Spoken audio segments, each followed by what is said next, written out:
5 विकारों की बीमारी से मुक्त होने के लिए रूहानी सर्जन की राय लेते रहने की, अब आत्मा पर कोई बीमारी न लगे इसकी पूरी संभाल करने की, सच्ची कमाई करने और कराने की, कोई भी श्रीमत के विपरीत बेकायदे चलन में ही चलने की, राहु की दशा से बचने के लिए बाप के फरमान पर सदा चलने की, त्रिकालदर्शी परमपिता परमात्मा की हम आत्माओं के लिए आज की मुरली से शिक्षा।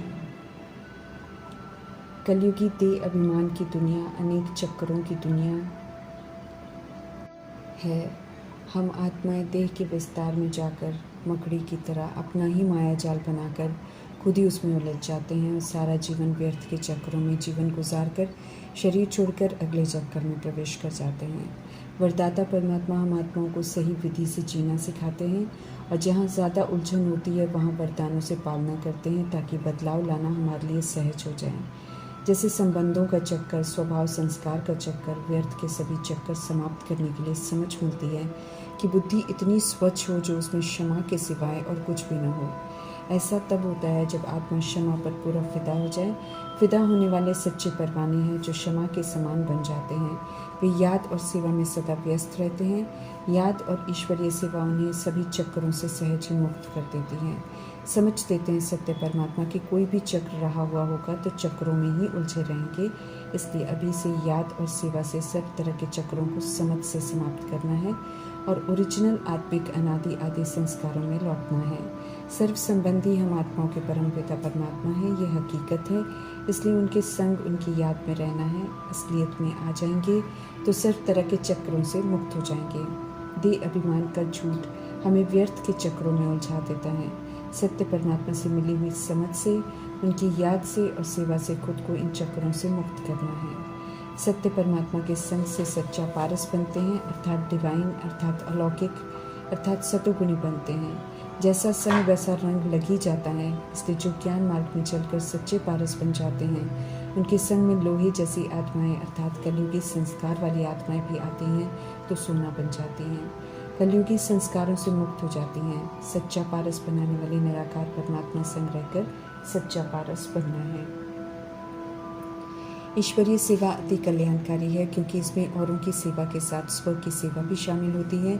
स्व में सुधार का खास अटेंशन जाता है। सत्य को प्रत्यक्ष करना है, इसलिए सेवा का शौक रखना है। अच्छी तरह हर बात को विशाल बुद्धि से समझना है। मीठे परमात्मा द्वारा बताई गई युक्तियों को अपनाकर भक्ति मार्ग में कही हुई अर्थ रहित बातों को सत्यता की सभ्यता से करेक्ट कर बताना है। जैसे भक्ति मार्ग में एक तरफ कहते हैं कि परमात्मा सर्वव्यापी है, मेरे में तेरे में सब में है, और दूसरी तरफ कहते हैं छोड़ भी दे आकाश सिंहासन, धरती पर तू आ जा रे, जो दर्शाता है कि परमात्मा सर्वव्यापी नहीं है। बहुत जन्म, बहुत गंदे संस्कार ज़्यादा यूज़ करने से आत्मा जामिन जैसी गंदी बन जाती है। काम रूपी विकार के इतनी अधीन हो जाती है कि शरीर रूपी संतान के प्रति भी काम विकार का आकर्षण रहता है जो उन्हें पूरी तरह गंदा बना देता है। ऐसी आत्माओं पर भी मीठे परमात्मा रहम दिल हैं। उन्हें भी माफ़ करने के लिए समझ देते हैं कि ज्ञान मान सरोवर में ज्ञान स्नान करते रहो तो आत्मा पर चढ़ी मैल साफ हो जाएगी। अभूल बनाने वाले परमात्मा हम आत्माओं को अनेक तरह की भूलों से, पापों से बचाने आए हैं। उनकी आज्ञाएं हम आत्माओं के लिए सुरक्षा कवच है ताकि हमसे कोई और नया पाप न हो।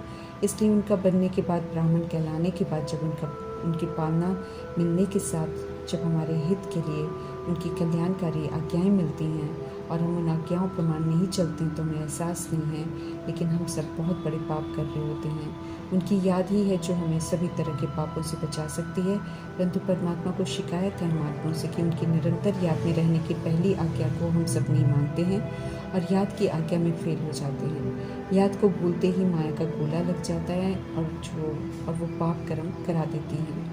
जहाँ बाप नहीं, जहाँ उनकी याद नहीं, वहाँ स्वाभाविक रूप से पाप हो रहा होता है। ये मीठे परमात्मा हम आपको स्पष्ट करते रहते हैं। शिव पिता परमात्मा ब्रह्मा मुख द्वारा हम आत्माओं को अडॉप्ट करते हैं, इसलिए हम सब ब्रह्मा मुख वंशावली हैं। प्रेरणा से हम आत्माएं निराकार परमात्मा की बातों को कैच नहीं कर सकती हैं, इसलिए परमात्मा ड्रामा में सम्मुख आकर अच्छी रीति ब्रह्मा द्वारा हर बात समझाते हैं।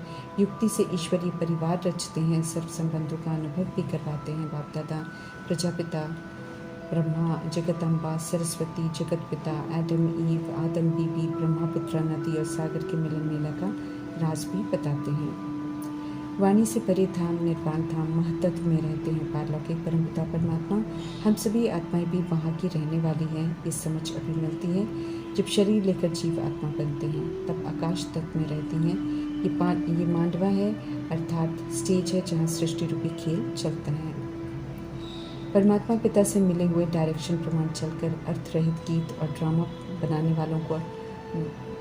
बनाने वालों का सत्य समझाना है, क्योंकि समय आ गया है सत्य जानने का। ज्ञान मुरली और काट की मुरली का राज भी समझाना है। ज्ञान मुरली सुनाने वाले निराकार फादर को आकाश सिंहासन छोड़कर आने को कहते हैं। वो इस समय आकर सत्य समझा रहे हैं, इसे युक्ति से सभी को बताना है। नॉलेज को हूबहू सुनकर धारण करने में ज्ञान में आने वाली राधे बिल्कुल एक्यूरेट थी, इसलिए उन्हें परमात्मा से सरस्वती विद्या की देवी का टाइटल मिला। यादगार में फिर उन्हें गॉडेस ऑफ नॉलेज भी कहते हैं। सेवा में जगत की सभी आत्माओं प्रति कल्याणकारी भावना से सेवा भाव रखने की विशेषता के कारण उन्हें जगदम्बा और मातेश्वरी का टाइटल भी प्राप्त हुआ। प्रजापिता ब्रह्मा भी उन्हें मातेश्वरी कहकर संबोधित करते थे। ज्ञान सूर्य परमात्मा तो सदा ही अकुट सागर हैं, उनमें कभी भी किसी चीज़ की कमी नहीं होती। उनकी शिक्षाओं प्रमाण चलकर अमावस्या से संपन्न और संपूर्ण बनकर दिखाते हैं ब्रह्मा, इसलिए ब्रह्मा की आत्मा ज्ञान चंद्रमा है। बाकी धरती के सितारों में सबसे लकी सितारा मातेश्वरी हैं, जिन्होंने खुद को सब कुछ करते लक्ष्य से जोड़ कर रखा। तीखा पुरुषार्थ कर प्रजापिता ब्रह्मा के पहले ही संपूर्ण फरिश्ता बनकर दिखाया। उन्हें ज्ञान का लकी सितारा कहते हैं। सरस्वती भी सागर में मिलती है, लेकिन उनका मेला नहीं लगता। ब्रह्मपुत्र नदी जब सागर में आकर मिलती है, उनका भारी मेला लगता है, क्योंकि सागर परमात्मा ब्रह्मा का आधार लेते हैं ज्ञान सुनाने के लिए, और अनेक आत्माएं मधुबन में आकर इस मिलन मेले का लाभ लेती हैं, ज्ञान स्नान करते हैं और पावन बनते हैं। युक्ति से बताना है ये सत्य, लेकिन पहले लौकिक अर्थात शरीर के माता पिता और पारलौकिक अर्थात आत्मा के माता पिता का राज यथार्थ समझना है और फिर शेयर करना है। समझ मिलती है शरीर के माता पिता जड़ शरीर ही तैयार करते हैं। जड़ में प्रवेश कर जड़ को चलाने वाली आत्मा तो परमात्मा की अमानत है। कार्मिक हिसाब किताब से रोल में आती है, रोल पूरा होते ही शरीर रूपी जड़ को छोड़ देती है। शरीर के माता पिता से थोड़े समय का विनाशी सुख मिलता है। अभी पारलौकिक पिता परमात्मा सभी आत्माओं को बेहद का सुख खरीदने का वर्षा देने आए हैं, इसलिए उनसे वर्षा लेने का पुरुषार्थ करना है। हद की इच्छाओं से बाहर आना है, वो हमें अच्छा नहीं बनने देती है। बेहद का वर्षा लेने का पुरुषार्थ हमें दिव्य आत्मा सतुगुनी सत्य की आत्मा बना देता है। अभी परमात्मा चैतन्य में माता पिता बनते हैं और हम सब बालक, तो श्रीमत पर चलकर बालकपन सबूत भी देना है। आदम और ईव, आदम और बीवी ब्रह्मा ही बनते हैं जो परमात्मा पिता के रोल में आते हैं और ब्रह्मा को गुप्त बड़ी माँ का दर्जा देते हैं। वर्षा देने के लिए उन्हें प्रजापिता का रोल मिलता है। बाकी के रोल में कभी आदम और बीवी या ईव का रोल भी प्ले करते हैं। ज्ञान मार्ग का लॉन्ग एको 5000 वर्ष का है, न कि लाखों वर्ष का। इसका भी अंधविश्वास निकालना है। सत्य परमात्मा अखंड अटल सुख शांति में राज्य स्थापन कर रहे हैं, तो इस स्थापना में मददगार बनना है। देवी देवताओं का राज्य कैसे स्थापन हुआ, लक्ष्मी नारायण कैसे बने, उनकी राजाई कैसे स्थापन हुई, ये राज समझते भी हैं और समझने भी हैं और बताने भी हैं। समझ दे रहे हैं परमात्मा की सत्युग जो लॉन्ग था वो सामने आ गया है। कलयुग का अब अंत होना है, टाइम आकर पूरा हुआ। लक्ष्मी नारायण के घराने में जाने का पूरा पुरुषार्थ करना है।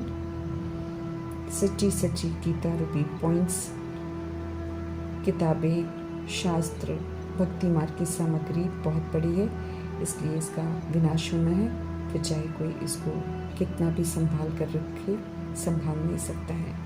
84 जन्मों में माया की कपट की छाया पड़ी हुई है। इस छाया को निकालने के लिए ज्ञान स्नान करते रहना है। ज्ञान संग मिली हुई मुरली को ध्यान से सुनना है। मनन चिंतन कर विचार सागर मंथन कर चित्त पर सत्य को बिठाना है और सत्य जीना है। गृहस्थ को ट्रस्टी सेवाधारी बन श्रीमत प्रमाण संभाल कर चलाना है। ईश्वरीय पढ़ाई पर पूरा ध्यान रखना है। रूहानी पिता से संपूर्ण राय लेनी है, क्योंकि कर्म बंधन सभी के अलग अलग हैं। 5 विकारों की भारी बीमारी का इलाज भी रूहानी सर्जन की बताई हुई विधि प्रमाण करना है। अव्यभिचारी याद में रहना है। जैसे भक्तों की और भक्ति की अवस्था उतरती है, ऐसे ही ज्ञान की अवस्था भी और ज्ञान को समझने की अवस्था भी उतरती है। इसलिए इस समय ज्ञान को भी समझने में तमोबुद्धि को यूज़ करते हैं। एक्यूरेट चढ़ती कला की प्रारब्ध बनानी है, तो एक्यूरेट सतो प्रधान पुरुषार्थ करने वाले प्रजापिता ब्रह्मा को देखना है, फॉलो करना है। सच्ची कमाई में विघ्न और दशाएं बैठती हैं जब अब श्रीमद् प्रमाण नहीं चलते हैं। काम विकार के वशीभूत हो जाते हैं तो राहु की दशा बैठती है। बुद्धि का ताला बंद हो जाता है। गलत सही के समय ही समझ ही खत्म हो जाती है। राइटियस अनराइटियस का अंतर समझ में नहीं आता है। ये गुप्त कड़ी सजा मिलती है अवज्ञाओं की। समझ मिलती है कि पवित्रता की ताकत से ही सृष्टि चलती है। सन्यासी भी अपनी विधि से पवित्र रहकर थामते हैं। जब वे भी पतित बनते हैं तो परमात्मा फिर अपने बच्चों को तैयार कर देते हैं उनकी सेवा करने के लिए। बेकायदे नहीं चले, ये बहुत ध्यान रखना है, क्योंकि ऐसा करने से पाप होते रहते हैं। उत्तम पुरुषार्थ कर अच्छा मर्तबा पाने की विधि बताने वाले सुप्रीम फादर टीचर सदगुरु को शिकायत है हम आत्माओं से कि हम सब पूरा पुरुषार्थ ही नहीं करते हैं, तो क्या कर सकते हैं, क्योंकि जो करेंगे वही अच्छा मर्तबा पाएंगे। तो सत्य परमात्मा की समझाने प्रमाण चलकर उन्हें राज़ी करना है। स्व का कल्याण कर कायदे की दुनिया स्थापन करने में सत्य परमात्मा का पूरा मददगार बनना है। ओम शांति।